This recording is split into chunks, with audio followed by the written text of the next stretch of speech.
El hechizo del pando, leyenda de Colima. Hilario sentía que su enfermedad se agravaba cada vez más.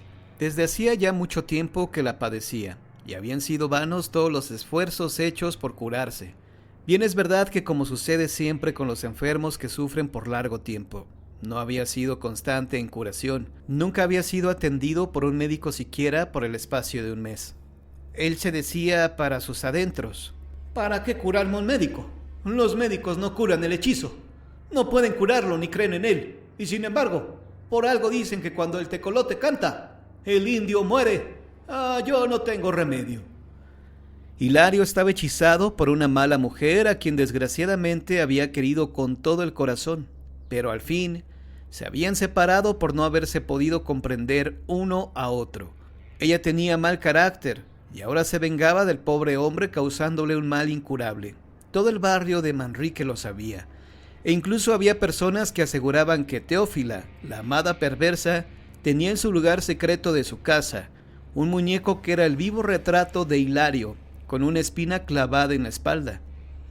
Aquel infeliz se moría a pausas, sufriendo atroces dolores. La espina que tenía el muñeco clavada en la espalda le causaba terribles dolencias que los médicos no sabían curar, porque decían que eran los riñones, el hechizo. Todos sabían que era el hechizo lo que hacía padecer a Hilario.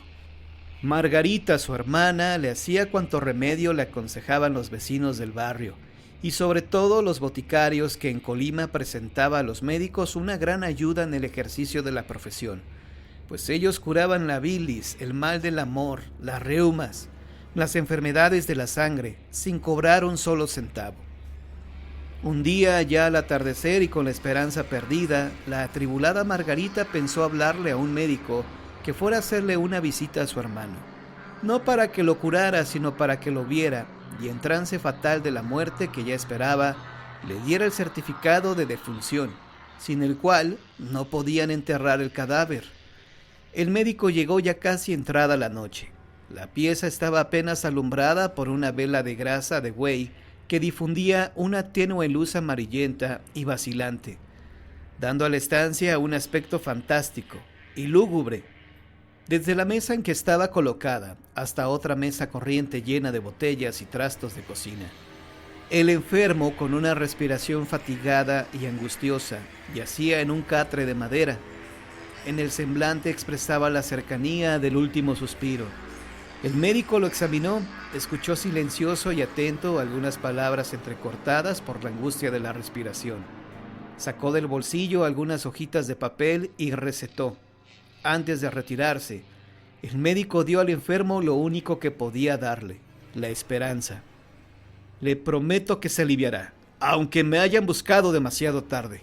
Llamó aparte a Margarita para explicarle cómo debía darle la medicina al enfermo y advertirle que ya era extemporáneo el esfuerzo por la curación, esfuerzo que hacía en cumplimiento de un deber profesional. En aquel momento recetaba por deber, pero sin esperanza, aunque se lo hubiera dado al enfermo para que éste luchara.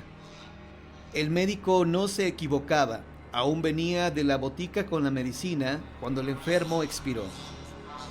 Bien claro lo decía el canto lúgubre del tecolote, que desde el obscurecer se escuchaba entre el ramaje espeso del aguacate del corral, infundiendo en el barrio cierto misterioso terror. Tales creencias vinieron a confirmarse poco después de fallecer el enfermo, porque cuando tenía su cadáver en el suelo con una teja para que ganara las indulgencias, se levantó de medio cuerpo atemorizando a los presentes y arrojó algo por la boca. ¿Ya lo ven?, exclamaron todos. ¡Apostema! No cabe duda que estaba hechizado por aquella mala mujer. Sepultaron el cadáver de Hilario, que vulgarmente era conocido en el barrio de Manrique por el apodo de El Pando, y por varios días, al oscurecer, confirmando la opinión popular, siguió el tecolote cantando lúgubremente entre el ramaje espeso del aguacate del corral.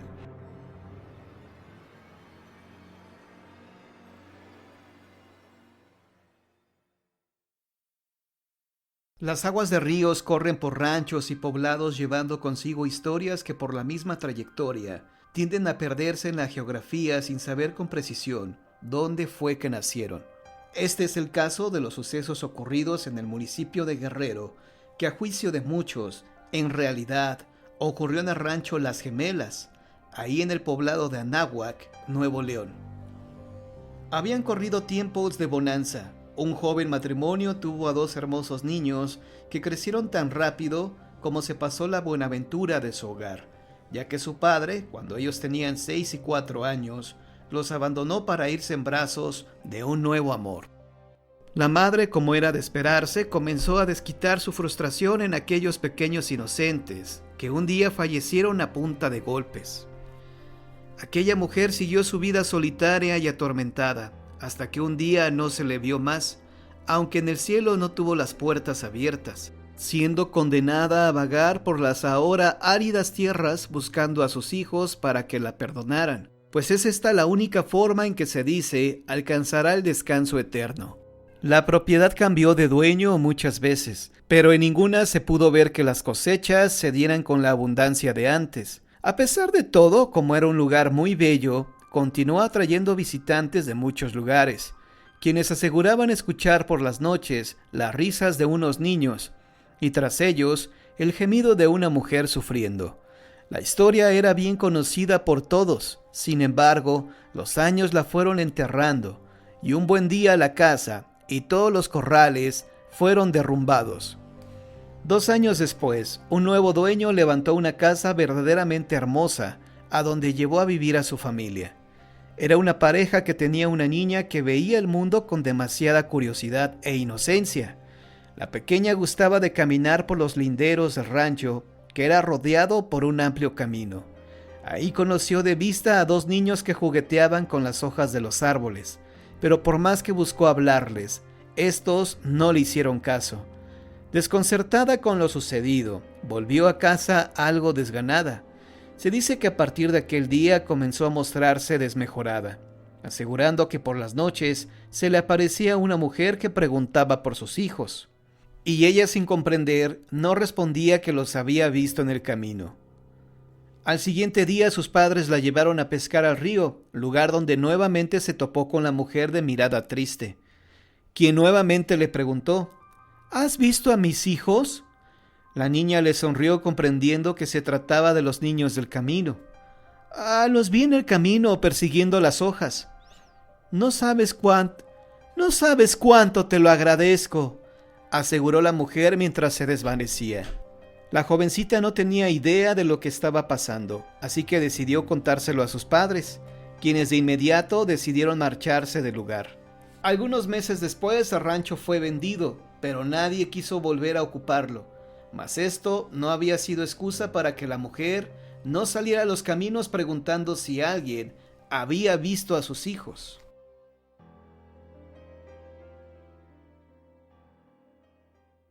Las formas del nahual, leyenda de Oaxaca. La siguiente historia nos fue relatada por una señora que nada tiene que ver con la transformación de hombres en animales, pero que por sus conocimientos adquiridos de los mismos, ha estado muy cerca de lo que muchos creen simples leyendas. Antes de contarnos su historia, nos da el siguiente consejo. La vida da vueltas y lecciones que nos hacen cambiar. Uno conoce personas interesantes cuando menos se lo espera. Y cuando menos lo pensamos, solemos hacerles un daño irreparable que indudablemente nos lo devolverán triplicado. Es por ello que les digo que vivan sin hacer daño a nada ni a nadie, pues solo así la vida no llega a reprendernos.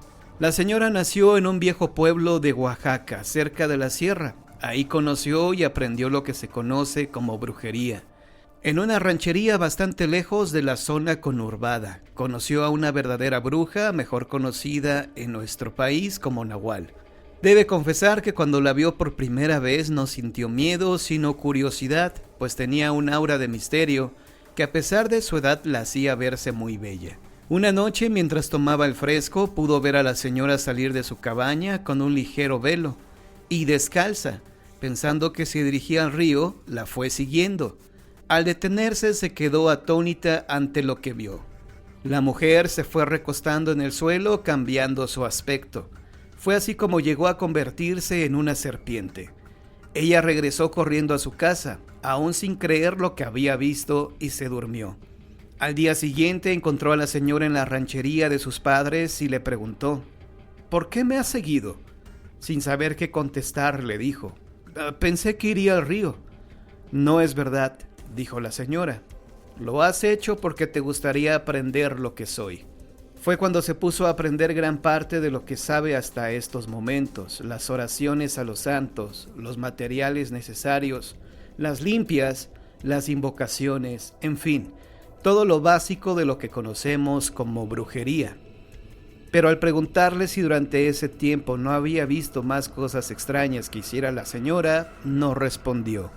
Tiempo después de lo ocurrido en el río, mataron a un familiar de la señora en una ranchería cercana. Nadie supo quién había sido. Sin embargo, la bruja le pidió que la acompañara a la siguiente ranchería, y sin más explicación salieron hacia allá.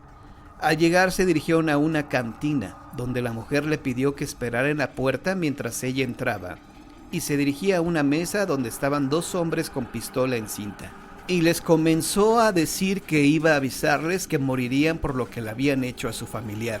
Y al contrario de lo que esperaban, los dos hombres se veían asustados, inmóviles, con mucho miedo en los ojos. La mujer terminó diciéndoles que a uno le sacaría las vísceras, mientras que al otro le cortaría la cabeza. Y efectivamente, al día siguiente fueron encontrados ambos cuerpos en sus respectivas camas, aunque nunca se encontró la cabeza de uno ni las vísceras del otro. ¿Coincidencia? Tiempo después, nuestra amable relatora se mudó al Distrito Federal, donde empezó a hacer sus primeros trabajos y a tener encuentros con otras personas que se dedican a lo mismo.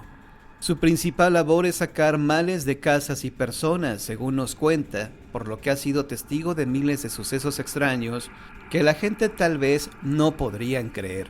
Aunque al preguntarle si ya no ha vuelto a ver a la bruja, nos dijo que hacía varios años que no ha tenido contacto con ella, pero que sí se ha topado con más nahuales durante su labor de curandera. El más reciente fue hace 5 años, nos dijo, cuando un señor, al cual le iba mal en todo, fue a verla a su negocio. Le pidió que le hiciera una limpia a su microbús, su única fuente de ingreso. Al subir ella al microbús, pudo escuchar un golpe en el techo del vehículo, y al comenzar a hacer la limpia, se empezó a escuchar como si hubiera una pelea de gatos en el techo. Detuvo entonces su trabajo para salir a preguntarle al señor si de casualidad había matado a un gato dentro del vehículo, a lo que el señor respondió: Sí, pero de eso hace mucho. ¿Pero lo mató?, volvió a preguntar ella. No sé si haya muerto, porque le di de tubazos y bajé por una bolsa para meterlo, pero cuando regresé ya no estaba.